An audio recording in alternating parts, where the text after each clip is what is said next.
From as early as possible, we are indoctrinated. What can we do for the system? What do you want to be for it? What you should be instead for it? And the cruelty comes from it insisting on all the wrong things. Thank you for your time. I hold the following to be true. People make great art when they are trying to teach you something. To make art that does not teach you anything, that does not ask of you how you can be better, is a luxury. Not a single one of us is uncorruptible by the structure. There is a hypocrisy of those who came before, lamenting over how it used to be, when they themselves allow themselves to rest on their laurels, while slotting themselves into the space specifically allotted for them. The words of Seneca invoke in me a glimpse of the past. Comparing it to the now shows us how much we have not changed. We have been arguing ad nauseum. We have been discussing ad nauseum. We have been theorizing, lamenting over, gatekeeping ad nauseum, exactly the same way we have been for thousands of years. We like to think ourselves different, but we are exactly the same. And I feel a deep sorrow, seeing that we have not moved past this, to want more from the things we care about. There is a genuineness, sincerity missing from the things that we consume. The Backrooms, philosophically speaking, is worthless. And the tragedy is that it almost wasn't. What did you learn from watching this movie? I would argue, it teaches you nothing. It is a piece of media that asks you to let it linger in the back of your mind so long as you have nothing better to do. And what do I mean by this? Taking a peek at all the discourse surrounding this film, watching its creator talk about it, seeing the layperson look with awe at the nothing he is saying, at the contradiction to his art, reminds me of Seneca. Do such men teach virtue or not? If they do not teach it, then neither do they transmit it. Would you like to know how it happens that they have not taken the chair for the purpose of teaching virtue? What is the monster? What is the nature of the Backrooms? To what purpose does it serve that this company is studying it? This is what 90% of the discourse over this movie is. The mechanics, the lore, the symbolism, metaphor, the superficial aspects of consuming art. What I would call the shiny dangling keys that consumerist media is designed to be. Look at any FNAF clone, any bread tuber, and now I would argue, Kane, Backroom Parsons. They are a simulacra of what art is. A simulacra of what an artist could be. And for what? I respect no art, nor deem any art good that is at the beck and call for profit motive. All this to say, I like the movie. A solid 7.2 out of 10. So why the harsh words? Why the immediate pivot? Because there's a lot to love, especially superficially. The dialogue is phenomenal. The acting is so good. From the shot compositioning to the framing, the food, the water, atmosphere. All great things, you can't take it away from them. We have recap slop tubers beckoning the call for more slop. Some seemingly good-hearted people seeing an injustice and stop short of doing anything about it. And worst of all, wannabe ideologues whining about not being able to pay their bills with their mediocre art. But that's it. That's all there ever will be. Cain metaphorically sold his soul to the devil, and the structure rewarded him for it, and everybody clapped. You are Clark. You are Mary. You are the person under the structure. And the only two options it gives you are to carve out a delusion for yourself so that you can quickly die, or be forced by the people heralding the structure to maintain it so you can have a chance to slowly die. Those are the two options the structure gives you. But there is actually a third option, and it's the reason why I say Kane's work is philosophically worthless, because what he is doing is the latter, pretending to be the former. And I gaslight myself into thinking that there is hope because I want to believe the best in people. Kane did not invent the Backrooms. Everybody already knows this, but he is starting to build the framework of the illusion, the facade that he is the creator of the Backrooms. This art could not exist without me. Sound familiar? Kane would rather give credit to an Easter egg, a simulacra of a person, than the individual that inspired, the design language of a part of his film, let alone the collective that actually invented, sharpened, refined the concept of the Backrooms. We do not exist in a vacuum. To own a story is to look at the path one had to travel, each stone placed by that which came before, by others you will never meet, and to Haktua on it. Now listen, I'm all for desecration. I may be in love with the process, but only a fool would think that art is some holy thing that must be respected, revered, hailed as some way to escape anything. It's not. That's not what art is. That is what some people delude themselves into thinking what art is, but that's a whole different can of worms. But it's the reason why I say I like to pretend I have hope, because I could see the amount of blood, sweat, effort that is put into making something like this. The people's names you will never see. The Sisyphean nature of production. The tragedy comes from them being expendable. From the corporation giving themselves permission to take something that is not theirs theirs, and to always pretend that it was theirs to begin with. And now that the sharks smell blood in the water, they are going to take even more from us. The mathematician teaches me how to lay out the dimensions of my estate, but I should rather be taught how to lay out what is enough for a man to own.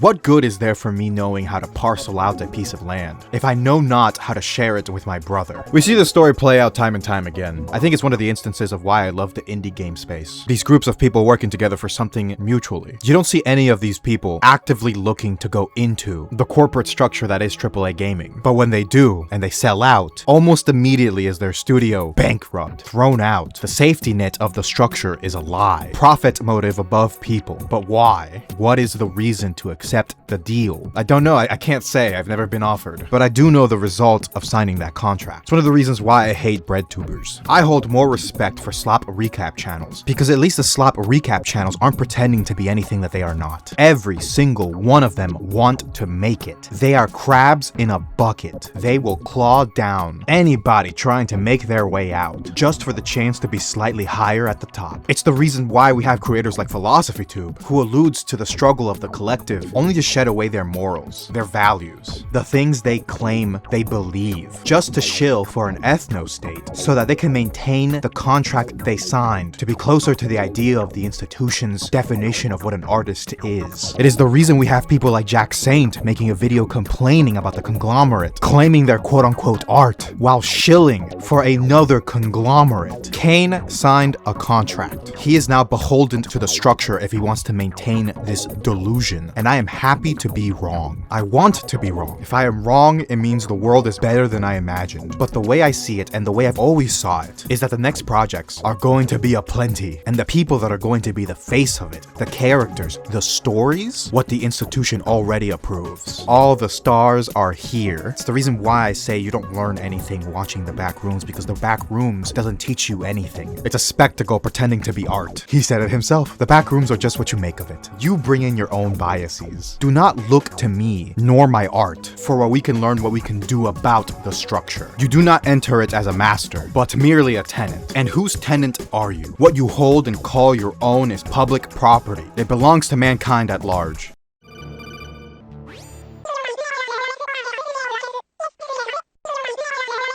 That's one of the reasons why I hate with every modicum of my being is that these creatives, right? These artists, quote unquote, will make something that involves so many people, right? That involves so many working parts, and they refuse, for whatever reason, they refuse to do the same thing for the talent, for the acting portions of it. Where it's like, you have the ability to make so many people's dreams come true. You have the ability to like give people a foot into the door of an industry that is famous for closing the door on people's feet, but you choose not to. It is a choice. And it genuinely fills me with a kind of rage that makes me want to burn the entire system down.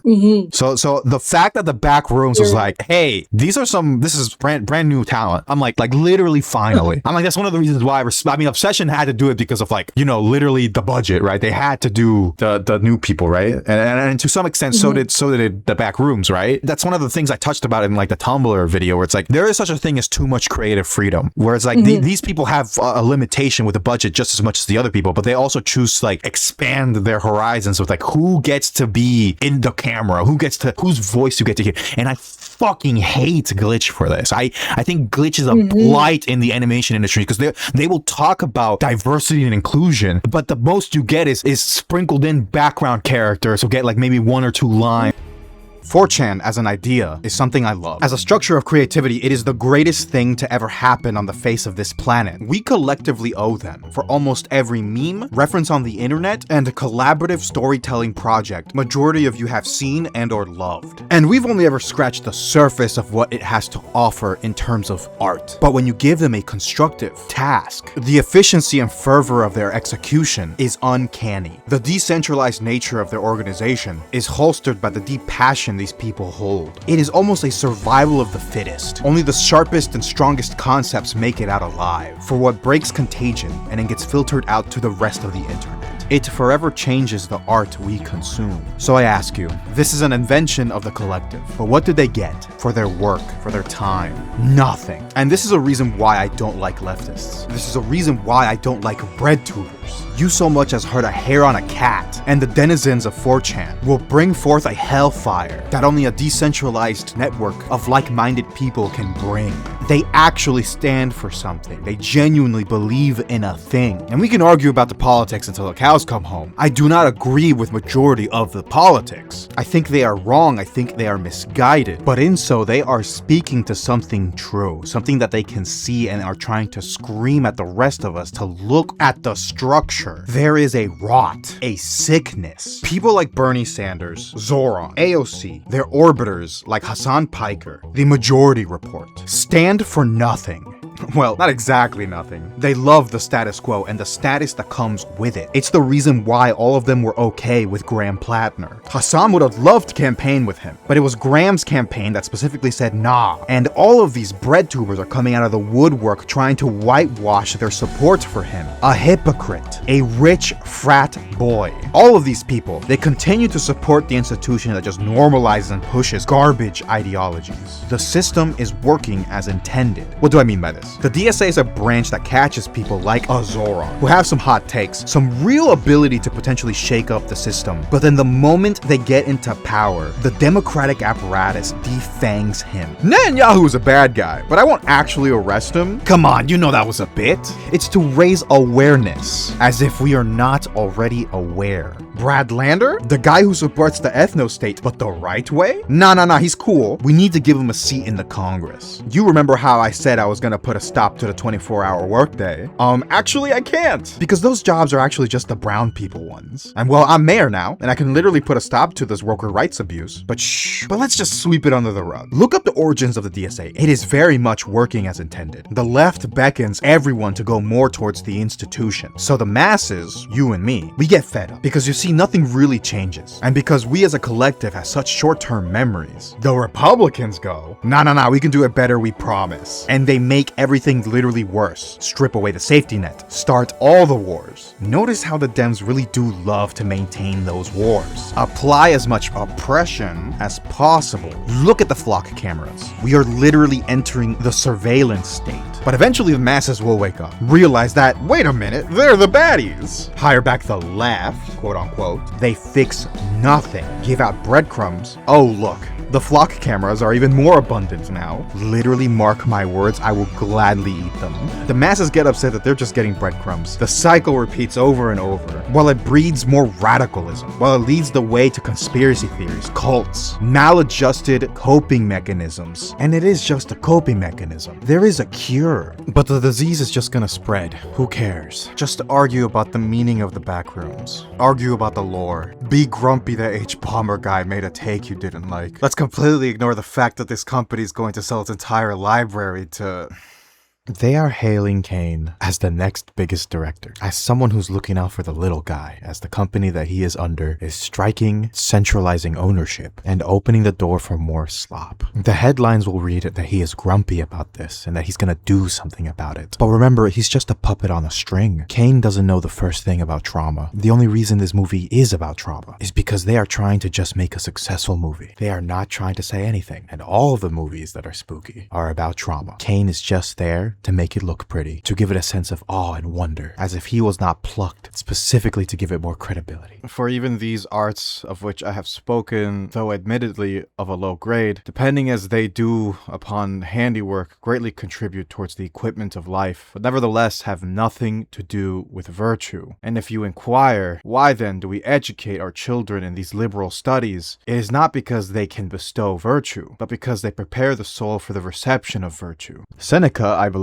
ties up my points pretty nicely. In the last 2,000 plus years that we as a species have been making and consuming, digesting art, it has not changed. We are the same people. And as a byproduct of this, in tandem with the amount of connection that we have now, we're at a tipping point. These conglomerates have started to realize that the garbage that they have been getting away with making for these last 20 years is no longer enough. There is diminishing returns. So now what they're going to do is creep into the last bastions of artistic expression. inspiration, of true creative inspiration. And like all things, rot begets rot. I don't hold anything against Kane. I think he's just a lay person. But he was able to tap into the zeitgeist in such a way that it resonated with people. It's just unfortunate that he sought it fit to make that deal, because he didn't have to make that deal. None of us have to make that deal. But we do, because I think that's the greatest lie the structure ever told. That you have to play within its rules. That you can't do anything about it. That the level of success it brings is the only thing an artist should ever strive for, and anything under it makes you less than, makes you unworthy. I am not a good person. I will not sit here and pretend to be a good person. Nobody on this godforsaken platform, or any platform, is going to save you. No politician, no church leader, no amount of voting is going to save you. But there is something that can, or at least I think it can. A highly organized, a highly decentralized collective of like-minded people for every facet of life possible. The structure is made of people. It is maintained by people. The only way we're going to fix it by making a new structure, but not with the rotten foundations of the old one. It has to be new, from the ground up.